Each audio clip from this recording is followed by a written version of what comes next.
What's up, everybody? It's your friend Isaac. Welcome back to Big Bike BMX. I am here at a local BMX track to me here in Arizona. I am at the world famous Chandler BMX. And we're going to tell you why it's world famous, but I've got my best friend from Chandler, Rachel Blackwell. She's also my kid's coach. She's the one that walked me through getting set up, and she's the one that keeps me coming back. Like if I don't show up, she's like, "Big dog, where are you at?" So it's great. It's cool to have an accountability friend and just a family at a BMX track. Craig, I want to get you plugged in to BMX at your local track. So we're going to talk to you about how to get back to BMX.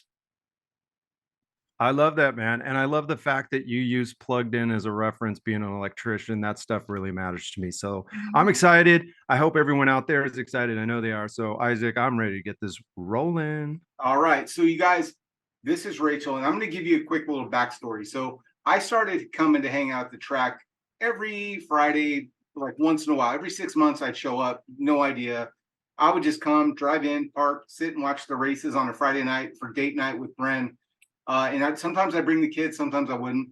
For me, it was just fun because growing up in Stockton, we would go to the fairgrounds on Friday nights, watch the races. I would do flatland out in the parking lot. It was just what you did on a Friday night, right? So to me, it was always very comfortable to come and do it again. It was very nostalgic. And then I saw a couple of friends that I'm usually on the ride outs with showing up here, and they're like, "What's up, bro?" And they're racing. You knew Miles, right? I knew Before Miles. all of this. Yeah, and I knew Miles from Average Joe's. So it was like, hey, I'm just come hang out. I'll hang out with Miles while he fixes bikes, because Miles is like the repair guy. He's got a little trailer shop out here at Chandler, right? Yeah, he comes out, works on the bikes and stuff like that. So. Exactly. So I was like, I want to get involved in this. How do you do it? So I hit up Rachel, and she walked me through it. But Craig, we were talking recently about how, if you're coming back to BMX and you're like us, where you were a big 80s kid and you're like, man, I want to get back into racing. You look up ABA and you're like, it's gone, right? NBL, gone. What will you do? It's USA BMX. So I'm going to have Rachel explain basically what it's like to sign up to start racing again. And here's the thing, I'm going to interject every once in a while, because even though I'm a member of USA BMX, all of my kids are members. Taryn's the only one that's actually raced, and she raced at Dirty Fest. But the rest of the time, I'm doing it to stay in shape. My kids are doing it just to have fun, and Brent's doing it, Taryn's doing it because she truly wants to race, and she's hyped about Rachel. So it's kind of fun. Like best friend, coach, the whole nine. So Rachel, tell us and tell Craig, and Craig, interject with any questions that you have, because I know the process. You know nothing of it, and so you are the perfect. Wait a minute. What do you mean I know nothing of it? Do you know the process to sign up at USA BMX? What's that? You know the process on getting like plugged into your local track? Yes. That part you do. Okay. Yes. Well, let's hear a little bit about what you're back like. Like you came from BMX a little bit, right? Yeah. So when we were talking offline, and Isaac told you I grew up kind of like a neighborhood Grom, a kid that, hit the sand lots, the dirt lots, the parking lots, right? That was me. Never once did I get a chance to ride in a sanctioned BMX ride. Now, a lot of my friends in the neighborhood growing up were those kids. They had those 70s and 80s trophies that were like 6-7 feet tall, or it seemed to be that tall when we were kids. But always really envied those guys because they had the coolest bikes, the biggest trophies, and awesome stories to tell. And it just never panned out for me. So I'm really not a racer. I mean, I want to be. And like Isaac said, there's a process, and I want to hear more like, what can a guy like me, I'm 50 years old, turned 50 this year. Can I, from maybe we can get in this later after you do your first intro and stuff, but can a guy like me join USA BMX and go compete on that track and fulfill those dreams that I had as a kid, as a 50-year-old man? So yeah, I'm totally interested. 100. I want to answer your question 100%. Like, it doesn't matter your age. If you have that BMX dream, especially even if you didn't have the dream, even if you weren't your neighborhood, shredder with a little less opportunities than the kids, with the flashy bikes and the parents with the heavy wallets and stuff, like, but I feel like the opportunities for people like us, because I was the same way, it comes back around, and it comes back around through us and through our kids, and we continue those dreams. Like, I'm about to go to the Worlds in Scotland for USA BMX in less than 10 days. I leave on the 31st. Nice. And you know, I'll turn 37 while I'm in Scotland. So I don't think it's about age. I think it's about inspiring someone else and encouraging someone else to do what they want to do.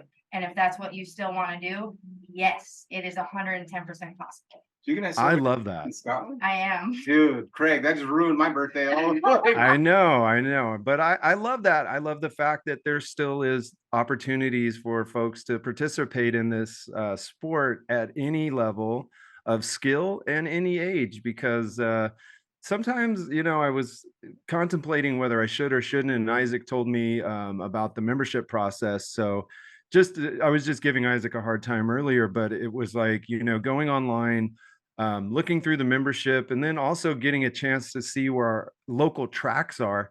The usabmx.com is a great place to start. And that's exactly where I got my start, looking at that information. Like, can I be a part of this? And the answer for me was yes. So Yep. super stoked that you're going to do all that. That's crazy cool. Thank Okay, you. so you kind of led into it. You do have a huge racing background. I do. Yes. Give us just your 30-second. This is all the things I've won. When did you start? I started actually when I was 13, 14 years old.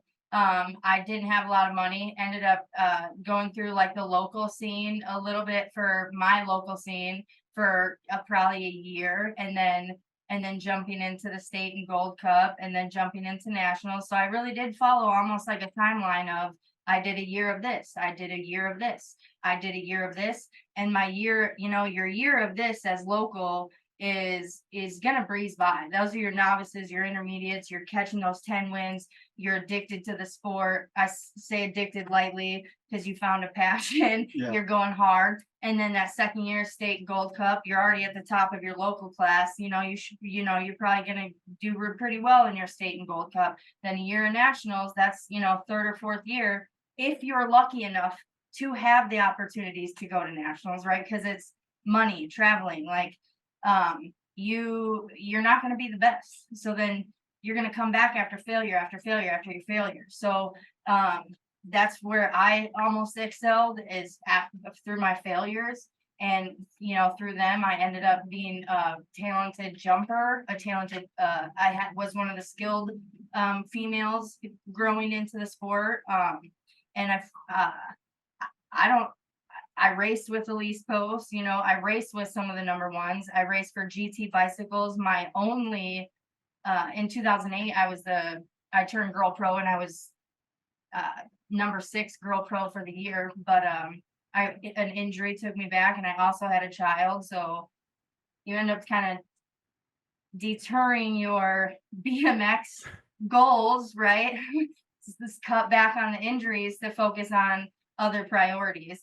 And fortunately for me, BMX has just been the calling. Like, I'm supposed to help people and change the world through the bike, because that's what changed my life. So yeah, that's fantastic. And that's one of the things, like, I would not consider, but I would think, like, guys like me, not just me, but other folks like me, are going to consider, is like, you know, as we're getting older, I've had injuries, wondering, like, am I really going to shoot for all these elite positions throughout the state, or the local, the regional, the state, and then national?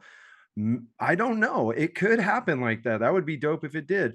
But is there opportunities for someone who just wants to join USA BMX to go to their local track and practice, then decide if they want to race? Because I'm not sure if I would want to take it to that extreme, because, like he said, it's an absolute commitment of time, money, resources, and to be frankly honest, some of those things I'm pretty limited on. My time is so, you know, crunched as far as it is. But Craig, what do you think? In the same boat. I'm in the same boat. Like, I have zero desire to compete against somebody else. At my age 50, I'm here to, like, ride around with my kids. I'm here to hang out with Rachel. Oh, we got a special guest joining us today.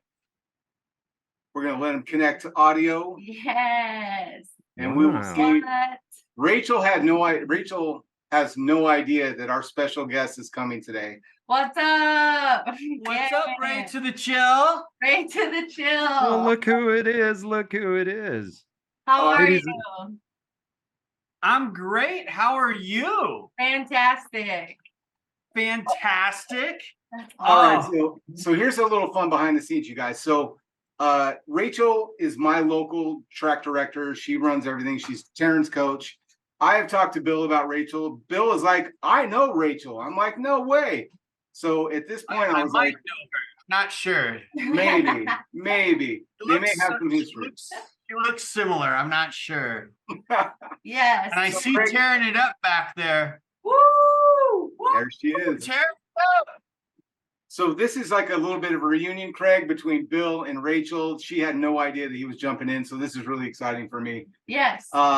So Bill, Rachel is telling us all about how easy it. We're talking to Craig like, hey, you can come back to BMX. We know how to find usabmx.com, how to go to the website, find my local track, get signed up, and now we're just talking about like, do you have to race? Do you want if like for me? I come out with Taryn and we just roll around the track. She wants to race. I got a membership just so I can get in shape. But no, you don't have to race to still participate and be a BMX family and still enjoy the sport, right? I agree. You do not. Like I was thinking about that just the other day. Why? I don't know. But people come out to the track just to enjoy the environment and just to ride their bike and be active. You don't have to race. Like I don't want people to like be afraid to come to the track to ride a bike because they are forced to race. No, you're not forced to race. You can come and practice as much as you want. It can just be your Friday night date night. It can be your, you know, We do. It's our father-daughter date night. I come to the track, we roll around. You guys, I paid what, $10 for her, $10 for me on a practice night. So for $20, cheaper than a movie ticket, I can roll around the track with my daughter, having the best time, and save myself $20 from our normal date night. Making memories. making memories. Exactly. Yeah, absolutely. Do you And enjoy it? yes. What do you like Yes. about coming to the track? Uh, Talking to the mic so they can hear you. What do you think about? Well, I mean, what's been your favorite part of it? Rhythm, doing the rhythm. Rhythm section. She likes rhythm section. That makes sense. Oh, nice. don't you like So, are you getting special lessons from Rachel to go down the rhythm? Totally. Yeah, she comes out to one-on-one. She comes to clinic sometimes, and yeah, she raced out at Dirty Fest, which was awesome. Yeah. And yeah, she really enjoys. I think the blue bike. She just got a new bike, so Yeah. She got a bike that fits her, so that's kind of nice. yeah. It's Sweet. not about racing, and to spin off of that, it's not about winning either. It's not about getting first place ever. I love Never- that because a guy like me is, you know, I'm a little bit of I have a fantasy of standing up there with some huge trophy on the podium, like, yeah, and there's champagne popping, but you know, I have to go to work on Monday and I have other commitments. But what I really want to do is I want to go have fun. I want to look over and have my buddies with me, like Isaac and Taryn, and I want to see Bill Ryan there, and I want to see you there, and I want to, like, we're all smiling. I would take a high five at this age over and a smile over a big trophy. I just want someone to high five me, you Yeah. know, and I'll tell Yeah, you the memories that we have made, and that like the friendships that I've made with like other people that come out here, more valuable than any trophy I could put on my thing on my desk at home or anything like that. Like trophies, I get it. They're like one of those things. Like you get trophies, you want trophies. At my age, memories are the most valuable thing that I have. Time and the memories that I've made.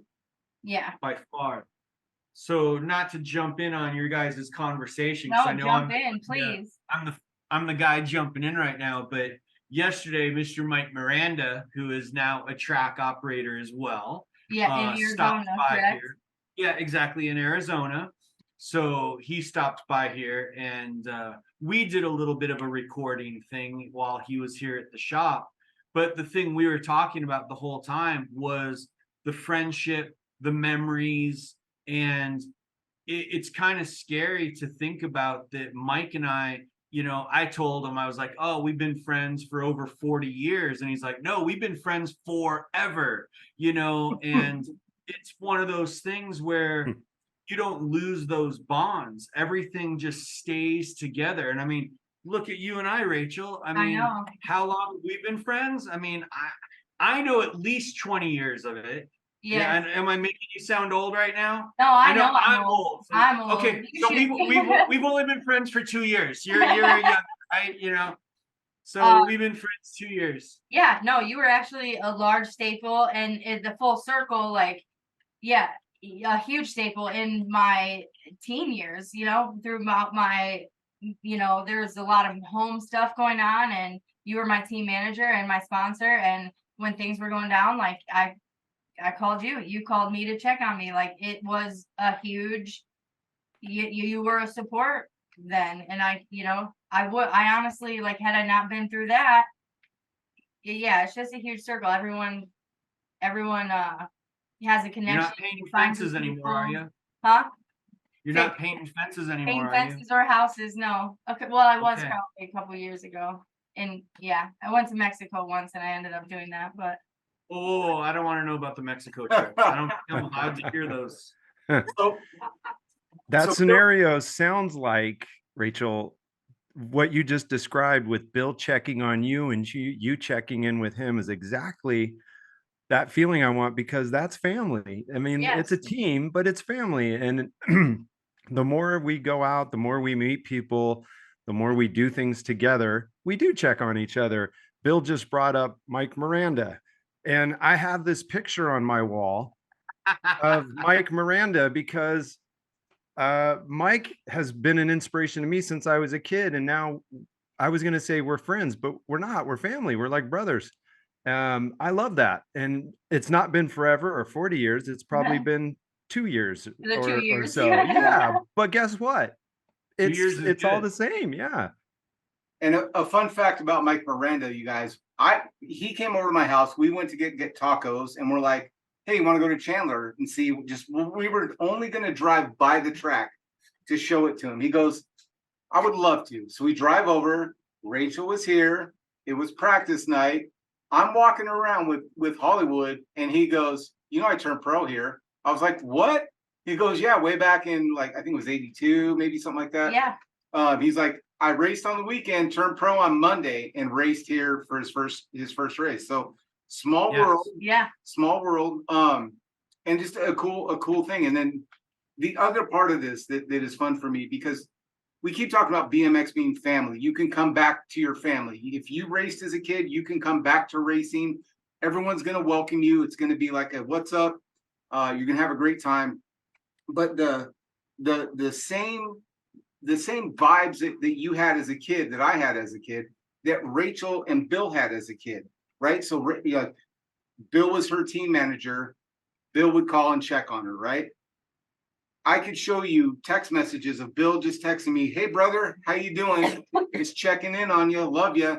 So that BMX family that he's been doing for 22 years, right? That he's been doing for the past 2 years, is still a part of it, right? It's still something that's so big with this BMX community. And it's not just about the bike you ride. It's not just about the track that you ride at. It's about the traveling group of friends that you are going to make and that are going to enrich your life in the BMX community. So I'm just going to recap real quick. If you want to come back, ABA is gone, NBL is not there. USABMX.com is where you go.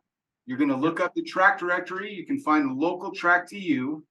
You can sign up online. I came in to find out more details because I'm old. I have questions, you guys. I'm not just going to sign up online for something. So I went to the track, signed myself up, signed Taryn up. Here at the track, I think it's 70. Was it 80 for the first one? 80 for the first member, 70 for the second, and 60 for the third, right? Yep.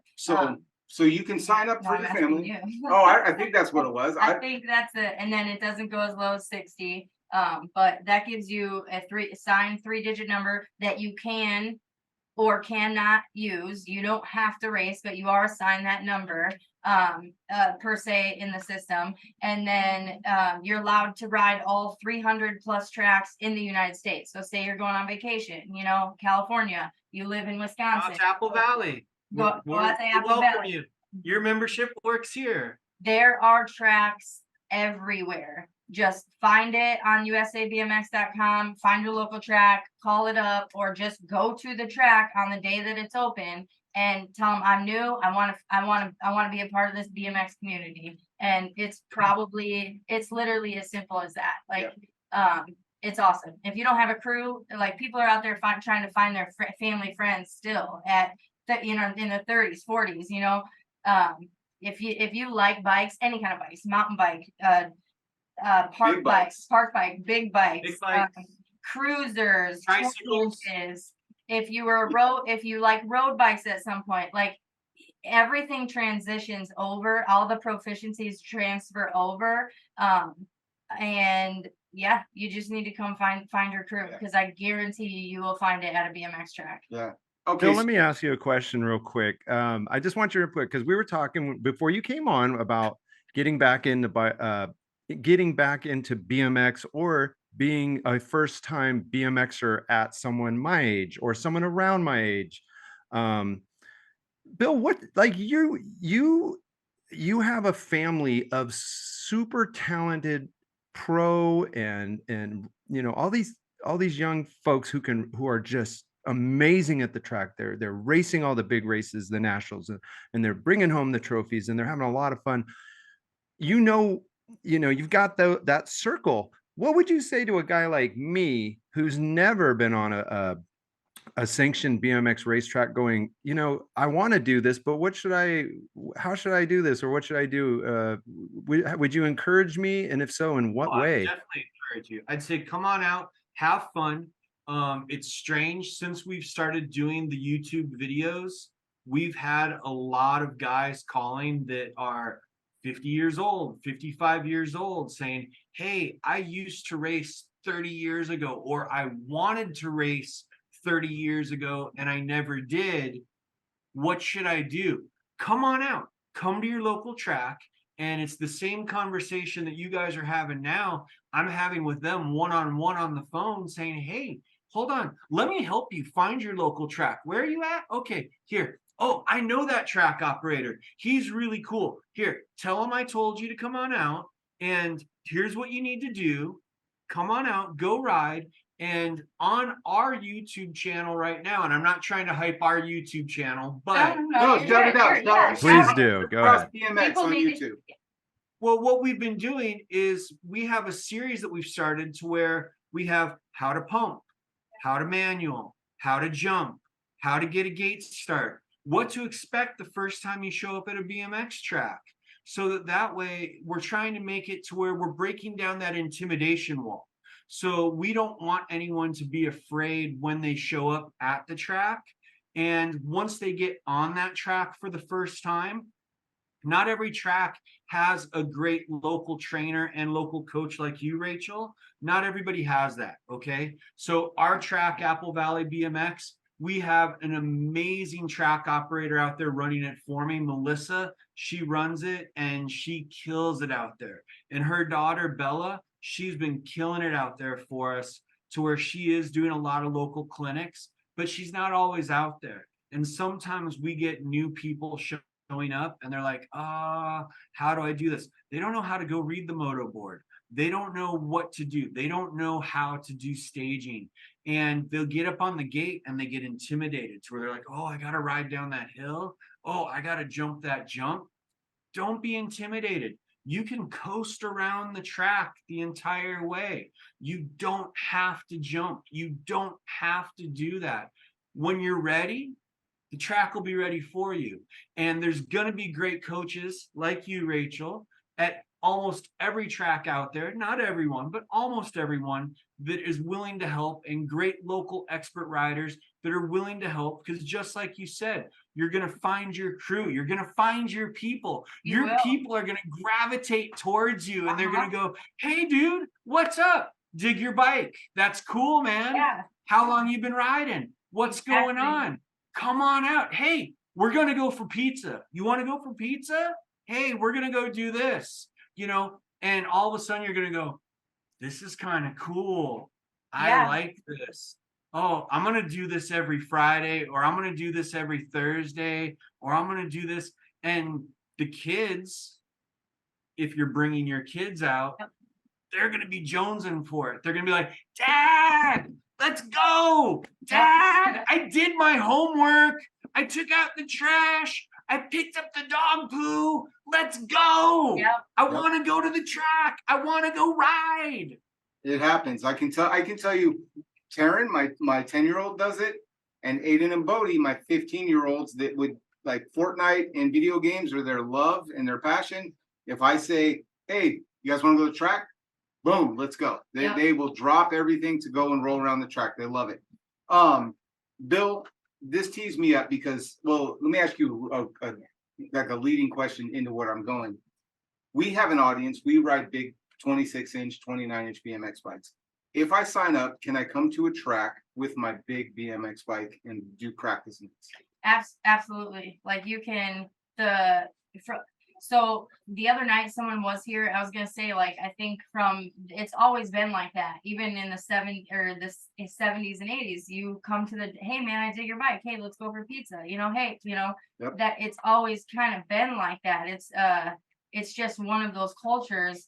And the bike, you can bring your mountain bike out here. You can bring your big bike out here. I had someone come out here on beginner clinic. It was Wednesday, so it was beginner clinic. He hasn't raced in 25 years. He had his seat so high, it was a cruiser. And I honestly, like, I didn't know how to approach it other than like, hey man, like he obviously raced in the 80s or in the, 25, 30 years ago. And he was fast. He was fast for not have been riding for 25 years. And I was like, the jumps are built a little differently. So they're bigger and you're going so fast and you control it. But at some point it's gonna come up and that seat's gonna hit you where, and you're gonna go flying. You're gonna get bucked. I'm gonna lower my seat. Because I'm gonna lower my seat. But it was the same kind of bike. It was a cruiser bike. I've seen people out here on their mountain bikes, like Clifton. USA BMX has a mountain bike class now. Bring your dirt jumper. We've got a class out there now for USA BMX. Yes. Right? They don't advertise it properly. They don't promote it properly. But USA BMX, we have a dirt jump class. Yes. You can bring your dirt jumper. We also here at Chandler, I do a mountain bike DJ morning or day. Where it's only mountain bikes and DJs, so like no BMX bikes, no one, and they can come out and ride for 2 hours, same price, $10 for practice. And I've heard those mountain bikers say that it helps. It's almost like training for them for like the mountains and stuff. Like, and then it's so nice to have a track all to themselves almost without having to deal with the BMXers a little bit, it's their own separate practice. They feel involved in the BMX, but they're still riding their bikes, the big bikes. Who else comes out here on a big bike? So we tend to do, we have like a lot of guys like Miles and Donald. We have a lot of folks that join from our ride out group that we ride around with that will also come out here and race on their 24, their 20s. A lot of the nostalgia guys will come out and they're like riding 84 Hutches, and they have the best time out here, and I have the best time watching them. But one of the things, Bill, I have a question about, speaking of like the big bikes, and if I was an 80s kid and I had an 80s, let's say we're talking about Mike. I had a Hutch Hollywood when I was 12 years old back in 1984, and now I'm 50, I want to come back. My mind is going to think I need to go buy that Hutch again. So tell me about what is different between, because you touched on the modern jumps and things like that. Bill, what's different between the bikes when you first started building them and what you are building now? Can you give us like a novice intro into what you've done over the past 40 years? Sure. So Mike and I actually had this conversation yesterday, and it's kind of funny. He called me up the other day and said, hey, I have this track now. I'm going to start racing.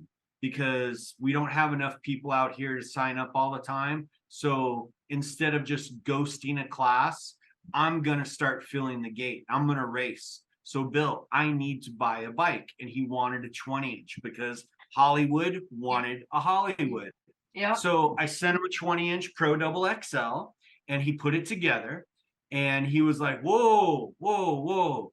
I'm used to riding my 29-inch Cannondale mountain bike.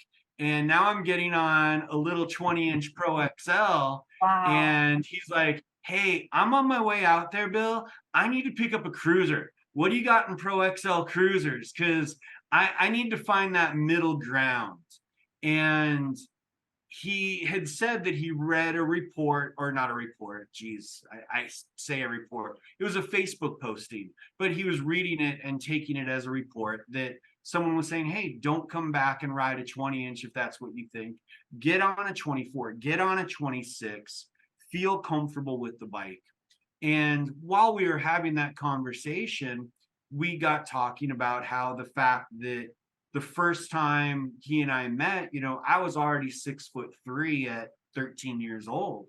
And I was riding a bike with an 18-inch top tube. So when I built my first frame, the first thing I did was I gave it a 21-inch top tube or 20.5-inch top tube, you know, 2.5 inches longer than anything that was out there in production. And part of that was that Kevin Harlow had me try his cruiser because I was going to give up on BMX. I was done. I'm like, oh, there's no way I can ride this thing. I feel like, you know, a bear on a circus bike, you know, just, you know, Right. But, you know, now everything's kind of grown, everything's stretched out. And now you're starting to see some of the bikes shorten back up a little bit. A lot of the Euro guys have been going for quad XLs and 5XLs and 6XLs. And now they're realizing, oh, no, that was way too long. We started going super long for the big hill and yeah, we went a little too long. We went a little too crazy. You know, mountain bikers are starting to do the same thing to where they're like those Mondrakers or whatever, where they had, you know, 12 block long front ends, you know, to like, oh, it's good. You know, the rider area, it's 50 feet long. It will give you stability. Well, yeah, but try and turn that thing. There's no way you can turn. So you've got to find that balance. And that's the thing that a lot of people don't understand is that you've got to deal with the human anatomy. Human anatomy, God hasn't changed the way that our skeletal structure changes. You know, your shoulders and your wrists and your elbows, yeah, it's pretty much the same as it was way back when. So, you know, if you're going to ride a bike, if you're going to, okay, well, here's the track, here's the way it goes. And you need to have a certain amount of wheelbase and a certain amount of angle. And, you know, so I don't mean to go off on a tangent, but bikes have changed. You know, back in the day, they were kids' bikes. They were making the back end equal to the front end. And we've progressed and we've gotten into a modern area where people actually care about the production of a BMX bike and they actually take it as a professional sporting good and a professional riding equipment, and they want it to fit a human being properly. And that's why there's 17 different sizes, from a micro mini to fit, you know, an under 3-year-old, all the way up to a pro quad XL to fit, you know, a monster like Morris Stromberg's, you know, which I don't know if anybody's going to remember his name, even though he's a 2-time Olympic gold medal. I remember his name 100%. Cheryl does. Yeah. Well, I mean, a lot of the people who are watching may not remember. I mean, that's like, I throw Bubba Harris's name out there all the time. And, you know, I know Bubba Harris. You guys know Bubba Harris. But it's funny to where people are like, Bubba Harris? Who's Bubba Harris? And it's like, well, he just got inducted into the USA BMX Hall of Fame. You know, he's got a few #1 pro titles, world championship title. He's a great coach. He's a pastor, a father. You know, he's one of those good role models you might want to do. You know, he ran super camp with his dad for the last 25 years, probably taught more kids how to race BMX than anyone on the planet. But yeah, I don't know. Why would you want to know that name? Yeah, multiple frames. No, let me ask you that. Talking about that, because you and I have had conversations about some of the stuff Bubba talks about and like Josh has talked about the OS bikes. Coming back, I've heard the term a lot from my race friends that are my age. We're like, dude, you got to get an OS. You got to get an OS. I'm just nodding, like I know exactly what you're talking about, but I have no idea what you're talking about until I started to research it. What can you tell us what OS means when people talk about OS frames?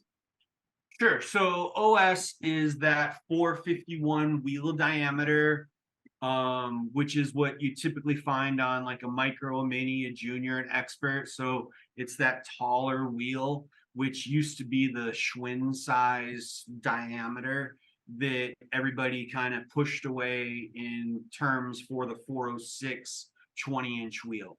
Yeah. And back in 2000, what was it, 2007, 2008, Tioga got together with Alienation and GT, and they were trying to make Mikey Day faster at the Olympics. And they said, hey, he's a really tall guy. He's a really big guy. And going down the start hill, we're going to give him the advantage by going with an OS wheel. So they went through the rule books and figured it out and said, okay, we can go to a 451 wheel. And by going with this 451 wheel, we can give him a bigger wheel. It's going to make him faster. He's going to be able to hit the obstacles better. Everything's going to be better. And this is going to be, it's going to be the cheat code for, using one of your terms, Isaac, and they're like, this is going to be awesome. And Mikey went out there and tested it a couple times and immediately put it away. And they found out that it was actually slower. He didn't feel right on it. They couldn't get the gearing right on it. It just didn't feel right. And he went back to a traditional 20-inch wheel. And it took decades, a decade and a half, for it to slowly evolve forward to where us older guys who don't necessarily need to be faster, but want to have the fun and want that stability of that bigger wheel, that larger diameter wheel, to where it's kind of like a cross between a cruiser and a 20-inch. And we had built some prototypes because we had a few of our riders say, hey, you should really look into this OS 20. And I'm like, oh no, Mikey and I talked about it. And I know all the details from what Mikey said, and no way, we're not going to do it. And one of our distributors over in England talked me into it because GT was dumping all the GTs over in England to where they're like, oh, we're just going to dump them over there. Nobody will see them. Nobody will mess with them. And it's like, all right, well, now he's a distributor over in the UK. And Andy was like, Bill, come on, man. Everybody over here is riding a GT OS 20. I've got to be on a Supercross. You have to do this. So I'm like, fine, I'll do it, but I'm doing it against my will, but I'm going to do it for you. And we built 3. And I sent Andy Contes? No, not Andy Contes, my distributor over in the UK. But Andy has called with some pretty weird ideas too. And you've seen it didn't literally sound off the beaten path for no, not at all. I haven't heard from him in a couple of years, but I used to get some calls a while back, but so we built these frames, and I sent Tim Dinger one. I sent one to Andy over in the UK, and then I gave Randy Roberts one. Randy didn't build it. Tim didn't build it. They're like, Bill, and Randy, him and Mikey Day, best friends for the last 30 years, whatever. And Randy's like, Bill, Mikey's already told me all about this OS stuff. And I'm not touching it. I'm not doing it. I'm not going to do it. All right, man, whatever.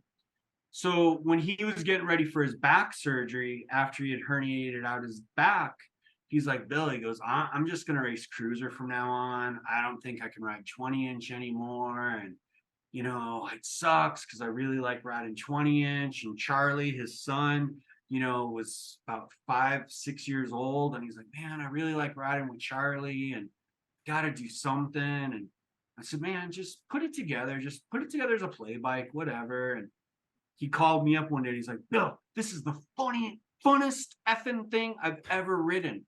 And it was like, oh, well, then we're making them. Because just like with Bubba, you know, on the Chromoly, you know, Bubba was like, Bill, this is the fun machine. You know, this is fun. And then Turnell rode Randy's and was like, oh, Bill, this is so fun. This is so fun. It's not faster, but it's funner. Yeah. And that to me, I mean, and Miranda and I were talking about this yesterday. BMX is supposed to be fun. And yeah, being fast is fun. So don't get me wrong. Don't get me wrong. Being fast is fun. But being fun is better than being fast. Or having fun is being better than fast. Or how did I put those? You're always going to get better when you're having fun. Like exactly. Ooh, I like that. That's fun. Fun simple trumps formula. fast. Fun trumps fast. The fun factor always has to win. I mean, and this is something to where I did a little interview with BBC this morning. British Broadcasting Company, is that what it is?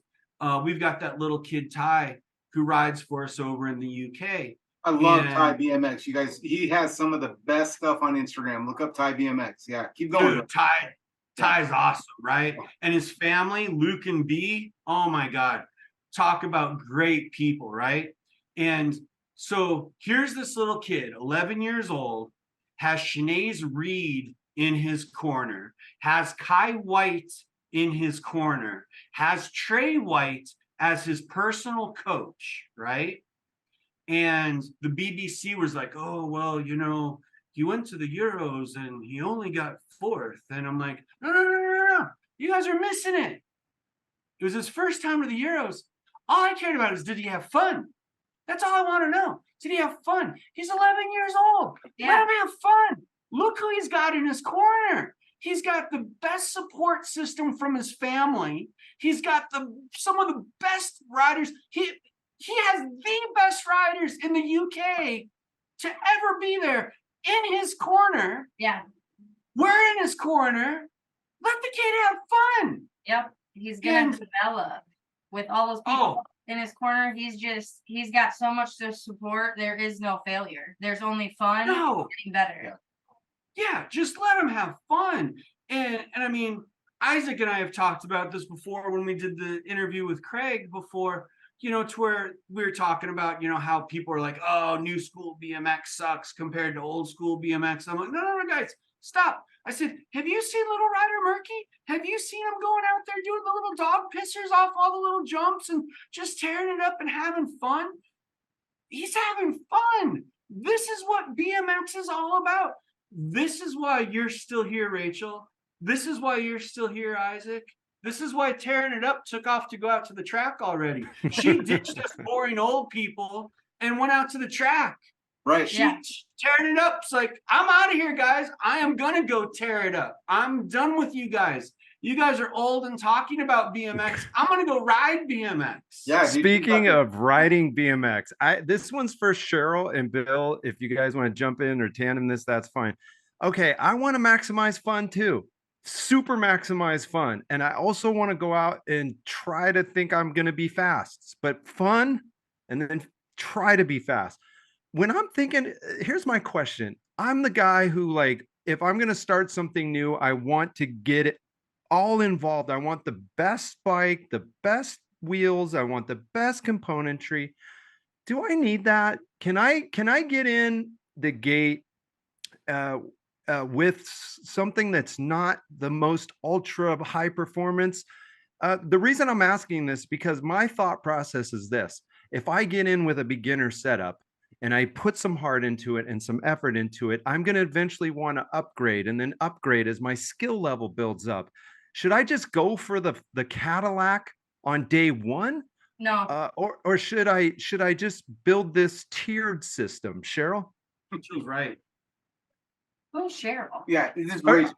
Cheryl. What is it? I know Rachel. Rachel. I meant Rachel. I apologize. You can call me Phil. Hold on, I'll be Cheryl. Jeremy. I'll be Rachel. I'll be Cheryl for the rest of the show. Rachel. Your I'm audio sorry. was messed up. Yeah. I apologize. It's okay. Give me your answer. I've been Can we call him Greg? yeah. Ooh. Yeah. Or Reg. We'll call him Greg. Yeah. Or Joe. Just Joe. You don't need that stuff. Who's You really Joe? don't. I think it's an ego. I think it's an ego thing, especially as adults. Now that we have money, we are established. Our priorities are finally in line. And hey, if we want to splurge for a little bike here and there, we can go do it. If we want to go finance a $10,000 road bike or mountain bike, we could probably do it, right? It's just whether or not we should. I personally do not think you should go buy the Lamborghini of bikes right away. I think you should take those stepping stones Wait because till your honestly, second week. says the bike Maybe your third. Right. says the guy selling and making all the bikes. Yeah. No. So this question is for both of you. So it sounds like for me saying, Hey, Joe brought up the question. yeah, right. Thanks, Joe. So Thanks, welcome. Joe. Anytime I can help. Joe Azuzu. Joe is easy. Remember that guy? Okay, so here's my question though. So Craig coming back on like, I just want to have fun. Yeah. I'm riding my 26-inch RS7, right? So that's what I ride out here. I think it's a blast. The AMX 250 26 I also bring out here. So for me, I'm dialed because I am set on the bike that I love to. It's the same bike I pick up when I'm going to go do wheelies, go to the store, ride around the block with my kids, go to the track. Same bike. Craig, if he wants to get a 20-inch bike, so Bill and Rachel, an OS 20 sounds like that's the best bet. Yeah, right. It sounds like an OS 20 is going to be the best option for Craig if he wants to go 20-inch. Is that, if we're not caring about speed, we just want to have stability and fun. I think the OS 20. I've ridden OS 21 once and just tried somebody's out because I wanted to know what the hype was. Like I ride all the bikes. I know what all the bikes feel like for the most part. What's this OS 20? Jumped on it. Yeah, it is. It's a smooth ride. It is a smooth ride for older people. We do want to go fast, but we don't want to die. We don't want to crash. We don't want to. We do have. I want to die, next morning. but way later in life. Way Right, down the road. Not while we're trying to show Not off on the to our track. friends and go fast, right? Like No. so. And honestly, what people don't understand is all those parts, all those super good parts. You instantly get better at the track right away. You're when you hit that plateau of I'm not getting any better, I'm not working any harder, then I think invest in your Lamborghini parts and start building up, I don't think you need that. Okay, so Cheryl. Sorry, Joe. No, I'm just messing with everybody on their names now. No, Rachel. So I've actually talked so many people out of buying carbon bikes because they'll call and they'll say, hey, my kid is a 6 intermediate and I need to get him on a Vision F1. And I'm like, no, you don't. And no, I need him to be on the best. No, you don't. You really don't. No. And they're like, but I've got my credit card in hand. I'm ready. And no, I'm sorry. You don't need that. No. And you don't want that. You want to be able to build as your skills progress, just like you said. So the older people, us people walking with canes and all of that fun stuff, yeah, I mean, we want to have good quality. Hey, I'm not walking with a cane yet either, so I'll wait till you walk with a cane before I walk with a cane. I'll show you, Miss Rach to the chill, right? But no, you've got to build with it, just like Craig was saying. It's great to be able to say, oh, I can go out and buy it, but I've seen too many people go out and spend $5,000 on it, go out to the track, do it once and go, oh, I'm gonna die of a heart attack, and then the bike sits and collects dust. Yeah. Or they'll call and say, hey, I only rode it once, will you buy it back from me? No, I won't buy it back from you. I'm not a used bike dealer. I'm sorry. Yeah, and that's kind of like where I was getting at, because like, one, I'm being honest, I'm the type that wants something better than the level I'm at, because I'm like, okay, I'll get there eventually, so why not just get something a couple tiers up? But I'm thinking there's other folks out there too. Yeah. And you know, it's just like, it's just really like one of those things, like, what do I really need? What should I start out with, as opposed to, like you said, Rachel, that you don't need all that. You know, you really don't have to come at this high tiered level just yet. There's time for that. There's Yeah. time to build up to that. And like you said, Bill, you've talked people out of it, and here you are, somebody who owns a bike company, and that's commendable. Like, look, you can get there, and that could be something in the future. But let's just go out there and see if you like it, see if you enjoy it. Right? I mean, makes sense to me. I'm gonna make room for a special guest real quick. Speaking of the Lamborghini of all bikes, and you don't need to go all out. What's up, mailman? What's up, baby? How you doing? How you doing, baby? It's gorgeous. I'm good, man. I'm good. How you doing, baby? I'm doing all right. Doing all right, man. Right on. You guys, this is George, Factory Supercross. He's also one of the coaches out here. Yep, he's So, Call intermediate. him gorgeous. Hey, George. Hey. So we're We just call him talking about, gorgeous. we're talking about getting people He's like put on his jersey. He's going all factory. He's ready to on go. us. He's coach mode. Man, He's in it's coach mode. perfect. It's a Supercross reunion. So It's we're go talking about time. like people like us. Like this is Craig, my co-host here. We're talking about like coming back to BMX. People that are our age, you know, coming back, and like the topic we're on right now. Hey, you coming back? Do you have to go buy some carbon bike? Can you get like a what's your advice for coming back to BMX? Do you have to go buy the Lamborghini bike, or what would you suggest? No, it's always, I've seen some posts, and some guys want to try and come back, and it's for the love of it, for the fun of it. So, you know, get out there, grab the you know, a neighbor's bike, something, grab a bike, get that feel for being back on the track again. And sure enough, pretty soon you're gonna want the Lamborghini of bikes, and that's gonna happen. So but just coming back, if you haven't been in it in, you know, several years, things have changed, tracks have changed, bikes have changed. Definitely just jump back in, ride your local track, and then go out and get your Lamborghini, because you know you want one. Yeah. It's ironic that the same theme that we've had, which is we've been talking about the number one thing, fun. Yeah, Unprompted, he just walked in, had no idea. We're like, what's the most important thing? Fun. He comes in, what's the first thing he says? Come out, get a neighbor's bike, go have some fun. yeah, You guys, we're not joking when we say fun is what it's all about. Yeah. Love that. definitely. All Yeah. right. Bill, Yeah, That's 100%.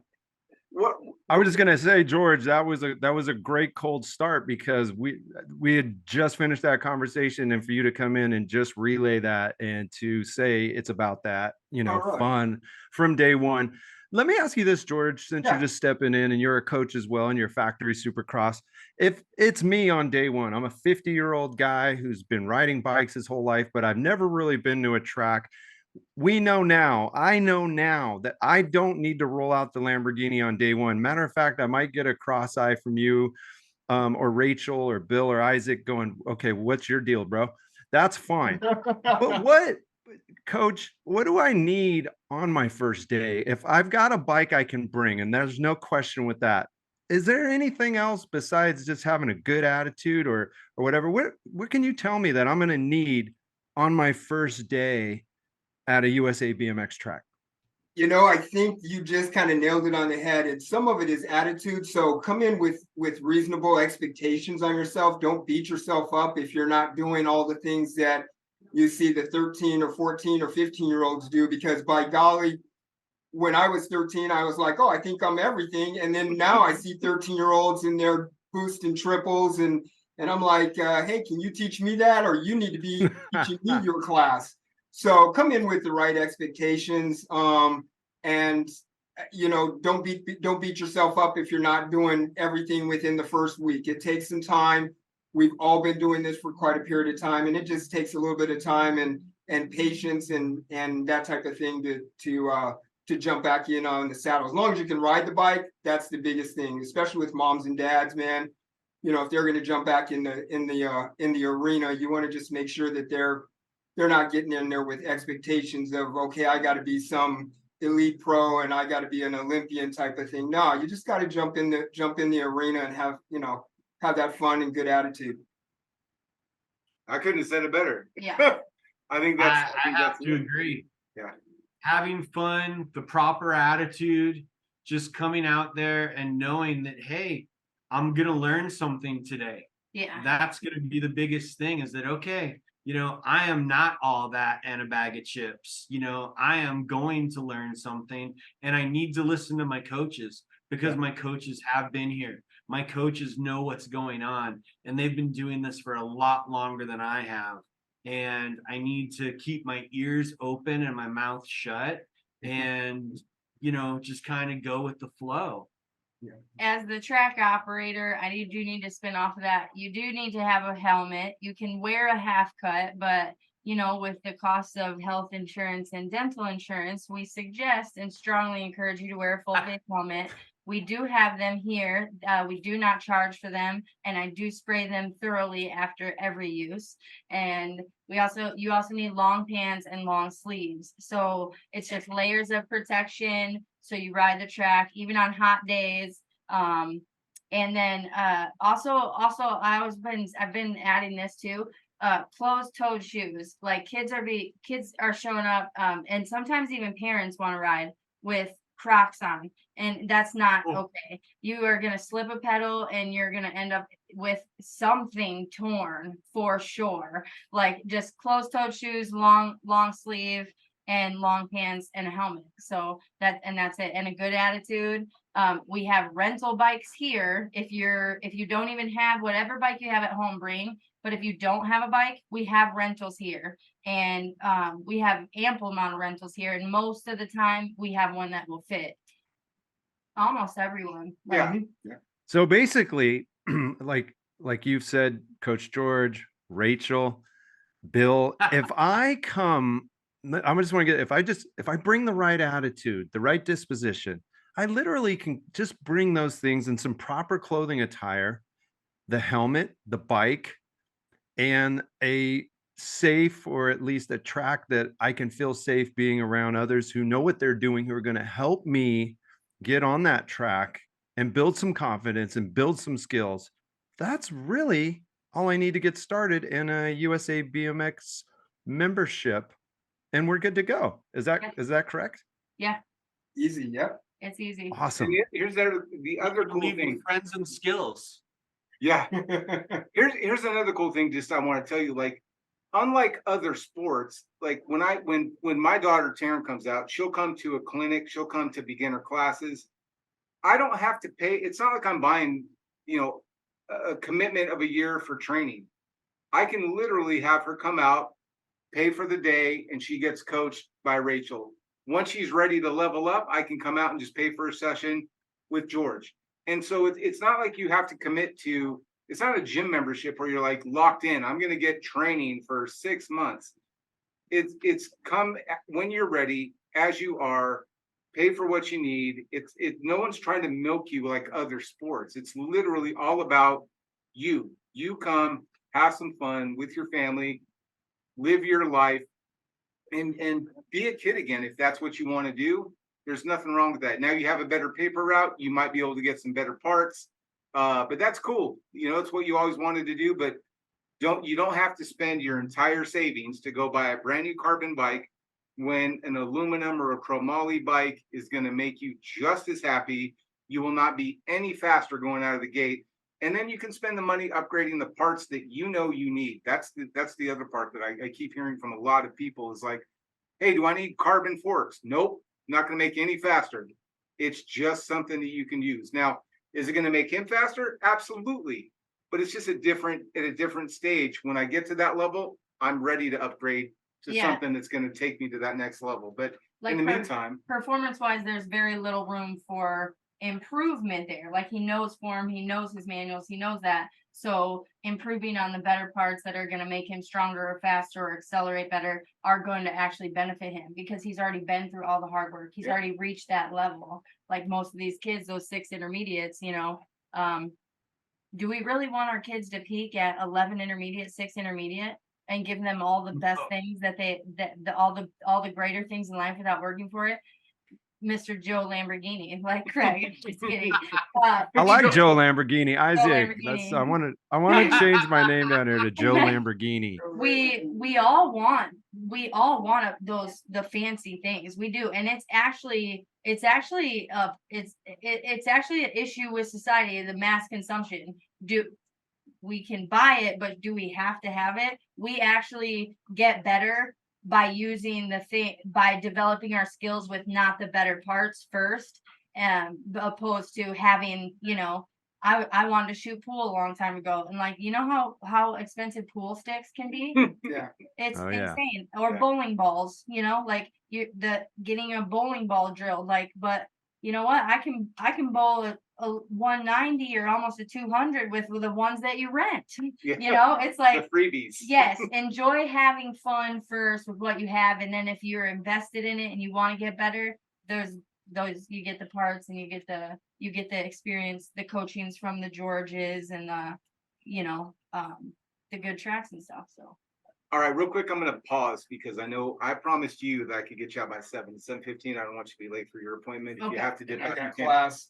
I got class I gotta be at. Guys. Thank you, everybody. Thank you Yes. so much, Rachel. Thank you, Coach thank George. you. You bet. Bye, Not a problem. George. Bye, Cheryl. I'll see you guys later. Yes. Hey, before I go, if the kids want to be in class for 6 months, they can be in class for 6 months. Yeah, I was actually gonna say, You if know? you want to prepay George for the next year, Let's he's got do it. his little swipe thing going.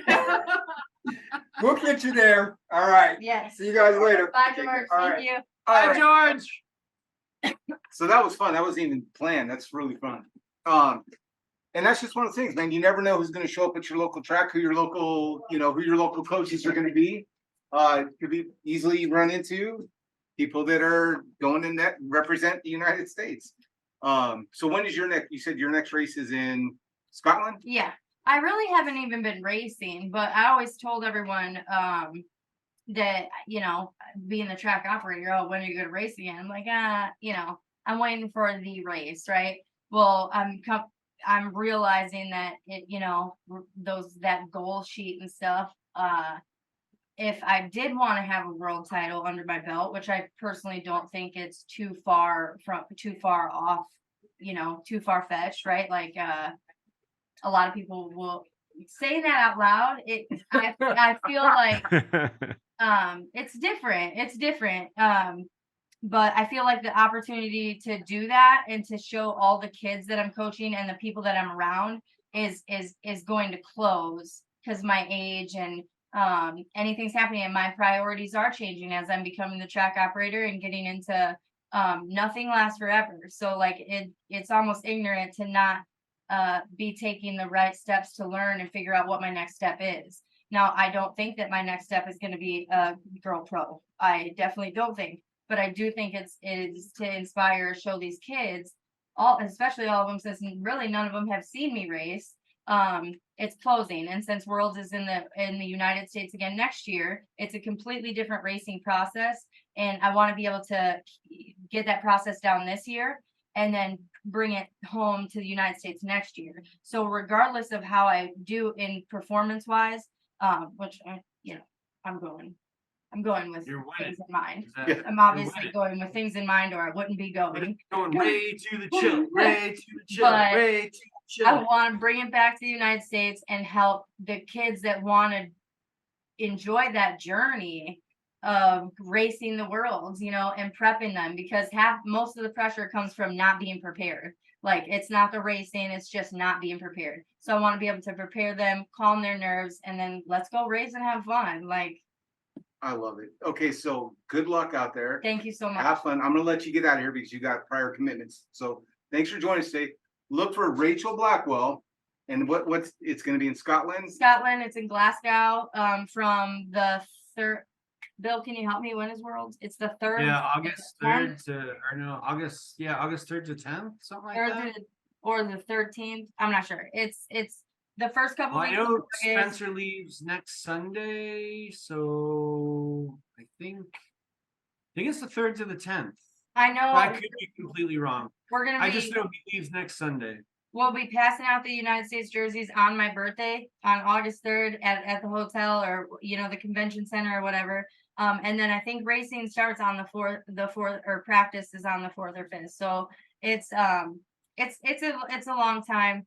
Will you post your results, and will you post updates from the Chandler BMX Instagram? So we can Yes. see what you're doing while you're over there. Yes, I try to keep Appreciate you I try to keep the accounts separate, but since I do post for Chandler BMX, it's gonna be mainly my Scotland trip. So I love it. Well, I'm going to be rooting for you, Rachel, and Thank you. definitely good luck. And yeah, have a lot of fun. But yeah, Awesome. go kick some butt and do it. I Yeah. appreciate it. Go have some Thank you. fun tonight. See you, Craig. Bye, Bill. All right, take care. All right, Bye, so Rachel. I'm gonna go ahead. We'll wrap up. We'll wrap up now. So I mean, you guys, BMX is alive. BMX is well. BMX is still as fun as you remember it. It's probably even more fun now because you don't have all the weird stuff about self-esteem that maybe you did, or maybe you were like, man, I don't want to look like a poser. And now you're 50 and you're like, I don't care what anybody thinks. I'm just going to go ride my bike. You're going to have an amazing time out at the track. Bring whatever bike you got. Bring what you got. Take the pegs off. Wear long sleeves. Wear some pants. Wear some clothes. Don't wear Croc open-toed shoes. I felt attacked, but I just stayed quiet. So wear some good shoes. And I think Joe Lamborghini felt attacked too, so I'm sorry. Yeah, but I deserved mine. Isaac loves Crocs. He doesn't deserve it. You got everything you need. Take your kids out there. And here's the thing, you guys. I've dropped about 40 pounds just cruising around the bike track, having a good time with my kids. So doing Why'd you send it to me? Yeah. I traded you, Bill. Yeah, right. Yeah, I know. Why did you send it to me? But it's a great time out here. BMX is alive and well. You can participate at whatever level you want to participate. If you want to race, you can race. If you want to ride around the track and just get better at your bike, cool. It's cheap. It's cheaper than going to the gym, and you're going to have an amazing time. You're going to make some friends. My biggest advice, what changed my fun level, I mean, I was at a 10, what took me to like 20. I started telling all my big bike ride out friends, hey, you guys, I'm at Chandler. We do it on Tuesdays. Come right around the track with us. It's $10 and you can ride your big bike on real jumps and you don't have to worry about cars. And so all of my big bike friends, a good majority of them, have started coming out. They got memberships. They renewed their memberships. They come out and literally we all line up on a gate. There's 8 of us that can gate, and we all just roll around together. It's like they call it the dad gate, and we all laugh about it. And we hoop, holler and hoop up, and we're all out there wearing flannels. We don't look like everybody else, but man, we have a good old time. And I promise you, every one of those kids, every one of those parents that are out there, they're cheering us on for our little goofy gate that we do. So come out to BMX. Can I inject one little thing that's kind of funny about this? Is that's the way that the cruiser class started back in the day, was the dads out there racing because the dads wanted to ride. And I was talking with Turnell Henry today, and Turnell was telling me how in Reno, he was so impressed that how fast Pete Lonkarovich was back doing again, and how fast Charlie Williams was back again, and how fast Eric Simmons was back again. But what impressed him the most was that Nick Long was standing at the sidelines cheering all of them on, and that Nick Long was waiting at the finish line for him to give them all high fives and good jobs. So here, an Olympian who is now racing Vet Pro is standing at the finish line, giving all the 60 and over guys high fives. He stayed and waited and watched and was just like, dude, you guys are killing it. I'm learning so much from watching you guys. Your skill set is so rad. And that's the thing. Everybody enjoys watching everybody else ride. You can learn so much from it, and it's fun, and it's the camaraderie, and it's the friendship. And everybody needs to just come out and ride. Amen, man. Bill, I don't think I could close that any better than you just did. So I want to thank you for coming out and being our surprise guest. I was so excited for you to see Rachel again because I've heard her talk about what it was like being 14 and calling Bill when she's painting a house and I'm going to quit BMX. Bill's like, no, you're not. And so I've heard that story. So I was really excited to get you guys on on a call where you can see each other again. Rachel's doing fantastic. I want to also thank George for coming in and giving his advice. Bill, thank you for making time. I mean, you're over Thank here you for building having an me. empire. I'm always open for you guys. So thank you for having me. We love you. Craig, thank you, my friend, for coming and being honest about like, hey, man, I just want to get out here and have some fun. And, dude, I think we got a thing. We can sign up, man, and you and I can both just track our track times and just be like, hey, dude, here's where I'm getting better. Where are you getting better? That's totally on my bucket list, man. I can't wait to do that. And it seems like whenever you and I set a goal, dude, we end up executing it at some point in life, right? So, and I want to say thank you to George and Rachel and Bill and to you, Isaac, and just especially to everyone who's here and is now getting juiced to go out and have some fun on their local track, to go to usabmx.com and check out where they can go have the most fun at a racetrack. And until you get there, go out and ride your bike just around town. Go knock on your buddy's door and see if you can come out and play. Get on your bikes, dude. Exactly. Just go have fun. So yeah, Isaac, for everyone out there, I'm just going to sign off and say, hey, this is Joe Lamborghini. I've had so much fun here today. You guys are the best. Isaac, Bill, back to you Your guys. jersey is going to say Joe Lamborghini. You watch. It better, dude. It better. That's so funny. All right, y'all. So on behalf of myself and Craig and Bill, here's a couple things just to wrap up. You heard us talk about the Supercross YouTube. Go to right now. Go to the search Supercross BMX. Go to their site or go to their YouTube channel right here on YouTube, and look for their videos. There's videos on how to pump or rhythm. Taryn calls it. For me, it's pumping over some rhythm sections.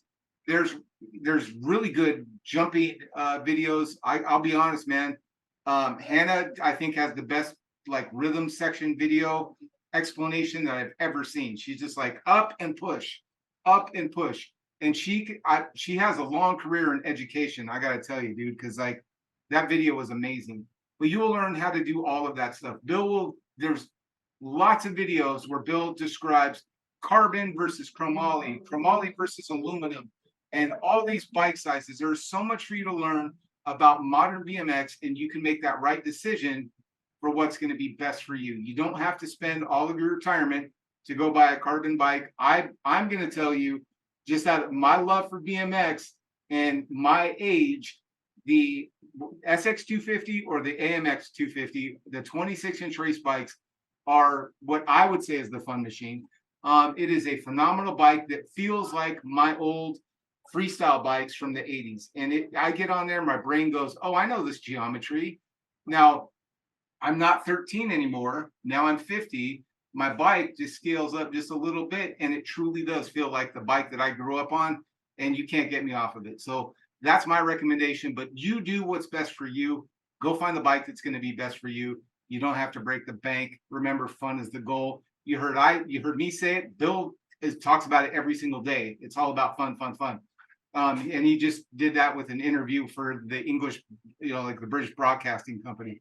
You heard George come in and say it. You heard Rachel say it.